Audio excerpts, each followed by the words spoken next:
Akola operation प्रहार अंतर्गत अकोल्यात अवैध गुटखा निर्मिती कारखान्यावर स्थानिक गुन्हे शाखेने अकोला यांची मोठी कारवाई. मशीनसह 50,72,564 रुपयांचा प्रतिबंधित गुटख्याचा मुद्देमाल जप्त, 2 आरोपींना अटक.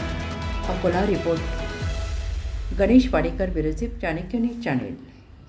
आज दिनांक 16/7/2026 रोजी माननीय पोलीस अधीक्षक श्री आर.जे. चंडक यांना गोपनीय बातमी मिळाली की MIDC अकोला परिसरातील परी अभिषेक गजानन वैन, राहणार जुने खेतान नगर, अकोला यांच्या मालकीचे गोडाऊनमध्ये गौरव शर्मा हा अवैधरित्या यंत्रसामुग्रीच्या सहाय्याने प्रतिबंधित गुटखा तयार विक्री करत होता, अशी माहिती मिळाली. सदर माहिती माननीय पोलीस अधीक्षक अकोला यांनी पोलीस निरीक्षक श्री नितीन लेव्हरकर यांना देऊन सदरील ठिकाणी आपले अधिकारी आणि अंमलदार यांच्यासह रेड करण्याबाबत आदेशित केल्याने पोलीस निरीक्षक नितीन लेव्हरकर यांनी आपले अधीनस्थ अधिकारी, अंमलदार, अन्न आणि औषध प्रशासन विभागातील अधिकारी आणि कर्मचारी यांच्या पथकासह MIDC फेज 2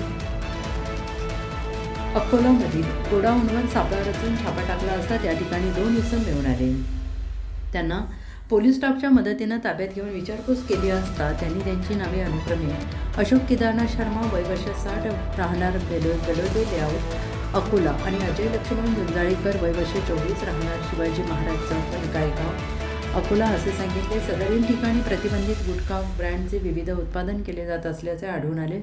सदर कारवाई दरम्यान तयार प्रतिबंधित पान मसाला बनवण्यासाठी वापरण्यात येणारी कच्ची सुपारी, गुटखा तयार करण्यासाठी लागणारे विविध कंपनीचे कृत्रिम फ्लेवर्स, कच्चा माल,